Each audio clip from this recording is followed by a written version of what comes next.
In 2020, Red Bull hit an astonishing milestone. They sold enough cans to give almost every person on the planet a jolt of energy. That's over 7.5 billion cans in a single year. Red Bull is more than just an energy drink, it's a cultural phenomenon. From college students to extreme athletes, the drink has become a staple for those seeking an extra boost. But how did Red Bull become a household name, and what lies behind their continued dominance in a competitive market? But Red Bull's empire stretches far beyond just beverages. The brand has built an unparalleled sports and media network. Red Bull owns and operates not one, but two Formula One teams, Oracle Red Bull Racing and Scuderia AlphaTauri. They also have an extensive presence in football, with ownership of multiple football clubs, including RB Leipzig in Germany, Red Bull Salzburg in Austria, and the New York Red Bulls in the United States. Their reach even extends to ice hockey, where they own the Red Bull Munich team. But it doesn't stop there. Red Bull has pioneered events like the Wings for Life World Run, a global charity race, and the adrenaline-packed Crashed Ice Challenge, showcasing high-speed ice-cross downhill racing. Beyond traditional sports, Red Bull has built a media empire. Red Bull Media House produces documentaries, sports events, and lifestyle content that align with the brand's image of thrill, seeking, and adventure. With their magazine, the Red Bulletin, and their own streaming service, Red Bull TV, they generate massive amounts of content that captivate millions of viewers worldwide. This diversification has allowed Red Bull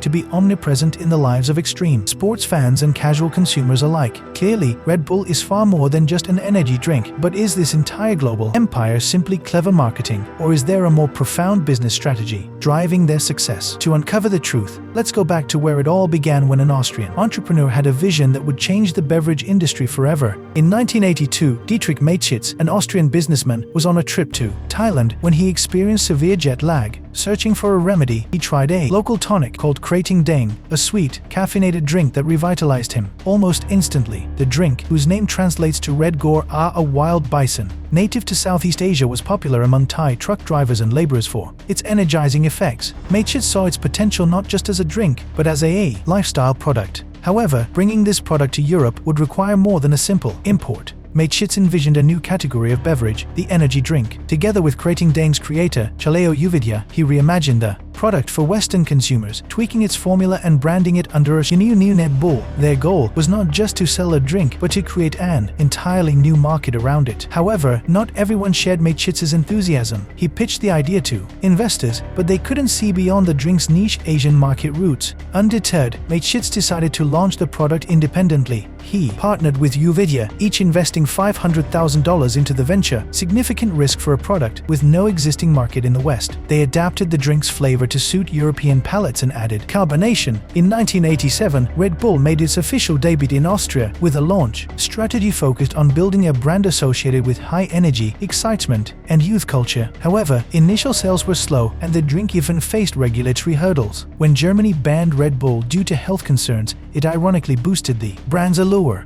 Young Germans crossed the border into Austria to get their hands on the forbidden energy drink. This initial wave of curiosity and hype propelled Red Bull to sell over 1 million cans by the end of their first year. From this modest beginning, Red Bull expanded aggressively across Europe. They first entered neighboring markets like Slovakia and Hungary in the early 1990s, gradually moving westward. By the mid-90s, they had taken over major markets such as Germany and the UK. Red Bull's expansion into the United States in 1997 marked a turning point, with the brand selling over 1 million cans every day. Their global reach quickly transformed them into the market leader in the energy drink sector. While their rapid global expansion is impressive, the true genius of Red Bull lies not in the drink itself, but in how they scaled their operations without owning a single production facility. Red Bull outsourced the entire manufacturing process, freeing them up to focus on what they do best: branding, marketing, and distribution. By outsourcing production, Red Bull significantly reduced overhead costs. This approach allows them to maintain a razor-sharp focus on marketing, one of the pillars of their success. The brand sells an idea, an experience, and a lifestyle, rather than just a beverage.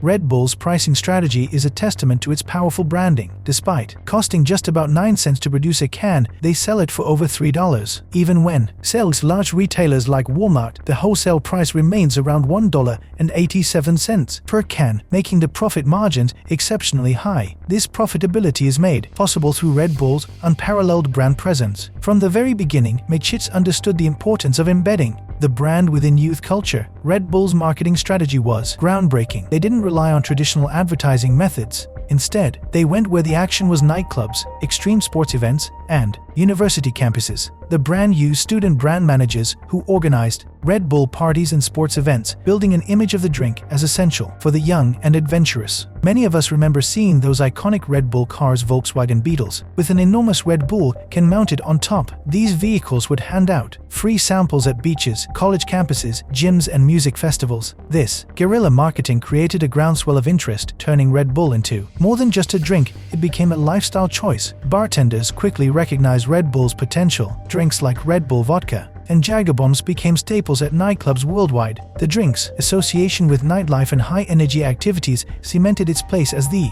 go-to beverage for anyone looking to keep the party going. Red Bull didn't just rest on the success of their marketing campaigns. They took a bold step into the world of story performing, a concept far beyond conventional advertising, by creating and sponsoring extreme sports events, owning professional sports teams, and producing high-octane media content. Red Bull established itself as a brand synonymous with action and adventure. Perhaps their most daring story was the 2012 Red Bull Stratos mission, where Felix Baumgartner jumped from the edge of space. The project cost Red Bull around $50 million, but the media value generated was estimated at an incredible $6 billion. It wasn't just an event, it was a story that embodied Red Bull pushing the boundaries of what's possible. Strategy extends to sports management as well. Owning football teams in Brazil, Germany, Austria, and the US allows them to cultivate young talent and promote athletes under their brand. This synergy between their sports teams creates a dynamic that adds value at every level of an athlete's career. Take the New York Red Bulls, for example. Red Bull bought the team for $25 million in 2006. Today, the team's value has soared to nearly $300 million, testament to Red Bull's savvy investments and brand-building prowess. Seen, Red Bull can stacked infographic of revenue breakdown. Despite all these ventures into media, sports, and events, Red Bull's core business remains rooted in its energy drink. A staggering 97% of their revenue still comes from beverage sales. The sports teams, events, and media properties to serve as ongoing investments to amplify the brand, ensuring its continued dominance in the energy drink market. So is Red Bull just a drink? Absolutely not. It's a masterclass in marketing, storytelling, and brand building. They don't just sell an energy drink, they sell an experience, an adventure, a lifestyle. And as long as they keep pushing their limits and telling bold stories, Red Bull will continue to soar, one can at a time. The Red Bull truly gives you wings.